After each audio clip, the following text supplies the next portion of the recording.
fish what you use as a yes? Fish. Is fish what you use as a no? Fish. You're confusing me. Fish. Oh, you're talking about the band. Yeah. Fish. Yeah. Oh, yeah. I like the Grateful Dead, but not. Fish. Fish. Fish. Fish. Fish.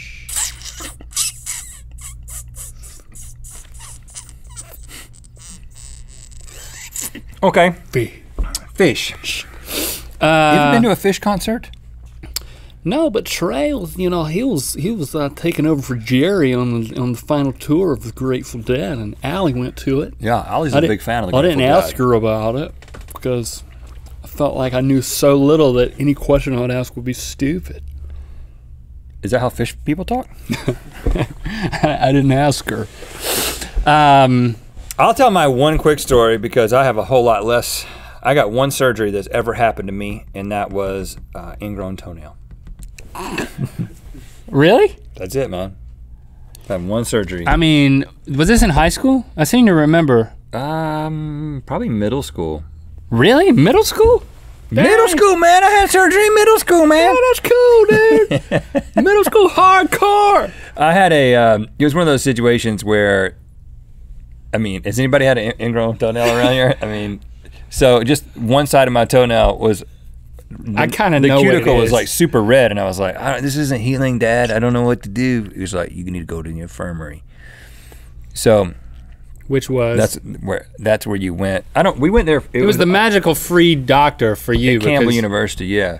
But they can only like tell you things like, yeah, you need something to be done about this. We can't do it, but you need something done about this. So I went to a podiatrist. That was when I learned that a podiatrist was a foot doctor. I thought I felt really smart that day. It didn't take much back in the day. And I go to it. You know what a foot doctor's called? And I know. And the only thing that surgery involved was, well, they deadened the toe, but then they cut the part that was just grown in, they just cut it away. They just, the nail. No, the part that it's growing into, they just cut it off. They just like, get rid of that. Oh, the flesh? The flesh. Did they cut the nail back too? Did you look, more importantly, did you look at what they were doing while they were doing it? No, I didn't look at all what they were doing. You looked away, right? Yeah. That's the thing about these. It looks different to this day. There's no flesh on the one side of my toenail on one of my feet. Really? It just could keep going. It could just grow. To one side. Grow forever. That's how it would And do you it would too. want that to happen, why? If I was in a competition.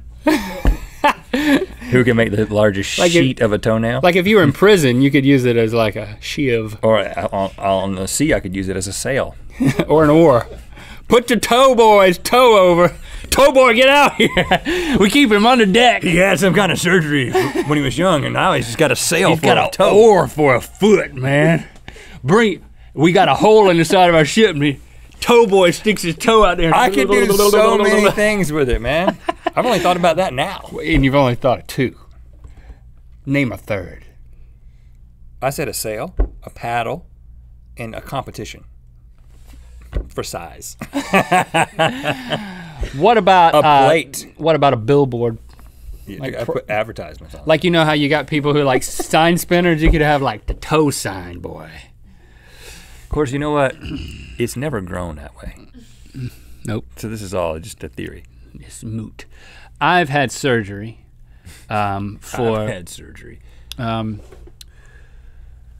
was 22 years old, and I've told this story before about having my tonsils removed, and they say, I'll just quickly tell you the whole story.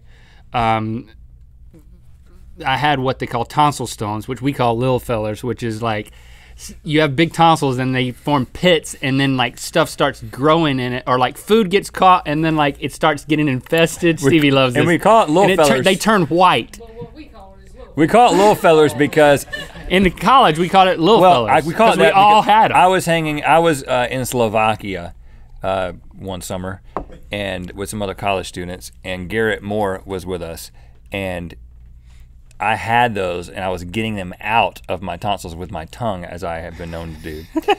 And he was like, I told you that your tonsils have these pockets. Everybody has that them. Food then gets infested and it turns like into white You don't know balls, that you have them. You white don't know balls. That you have them. But some people with trained tongues like me can. He can turn his tongue backwards. I can stick my tongue into my tonsil right now. And what I would do, he's doing it. I can tell the face he makes when he's putting his tongue on his tonsil. So I don't have them anymore because as soon as they start forming, I just get them out. He goes.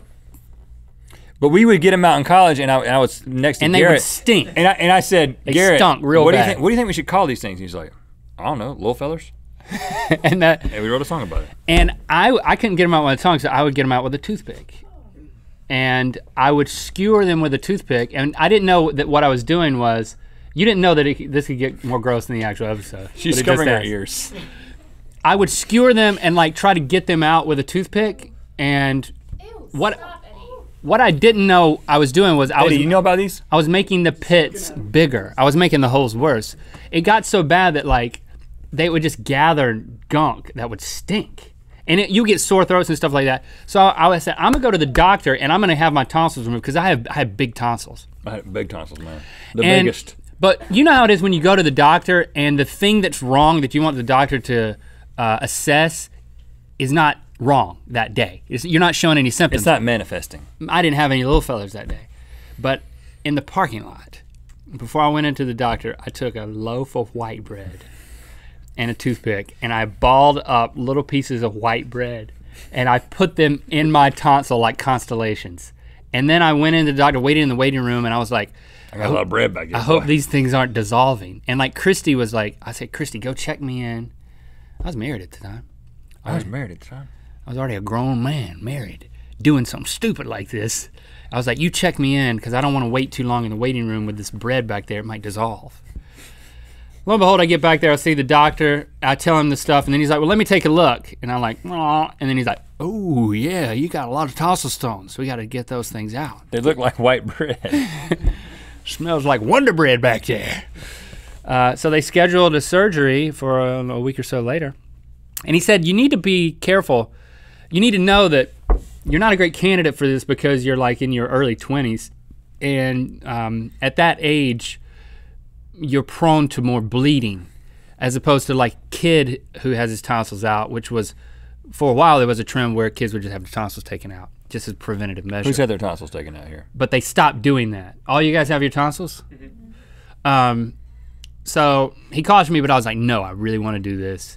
And I hated surgery. They had to put me under all the way. It was kind of crazy that you decided to do this. And then, you know, it was like, even getting the IV almost made me faint, like I was like wigging out about this whole thing.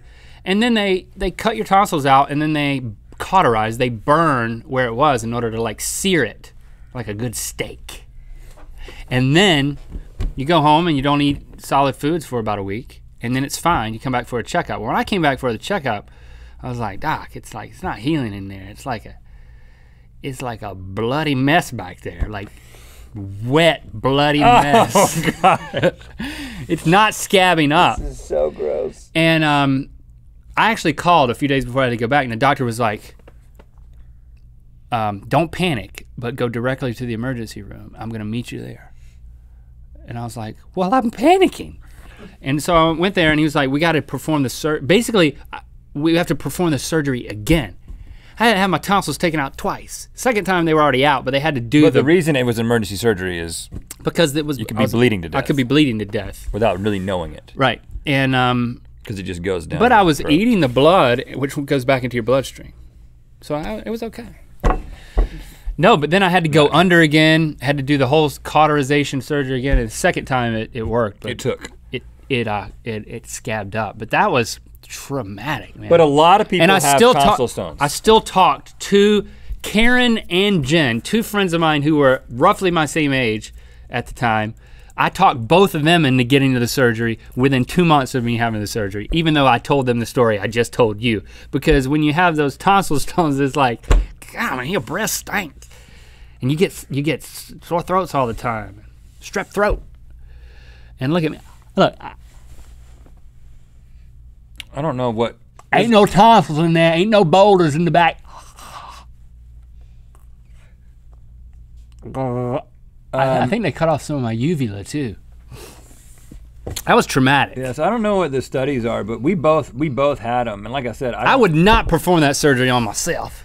I almost, like I would say that I'm almost subconsciously checking my tonsils, so I haven't had any in like 15 years because I'm just like constantly like, I just check both of them. I know, something happens. It's like your eyes bulge a little bit, Stevie, and like you get like your chin goes away and your eyes bulge out. And your goozle pops up and down? This is the only evidence. My wife knows when I'm doing it. She's like, don't do that around me. Yeah, because you did it in college too. And was it like, you but or... if I didn't do it, it would be nasty. Was it you or Greg that kept a collection of them on your windowsill? Oh my gosh. Okay, let's cut. Why we got to cut? That's the best part.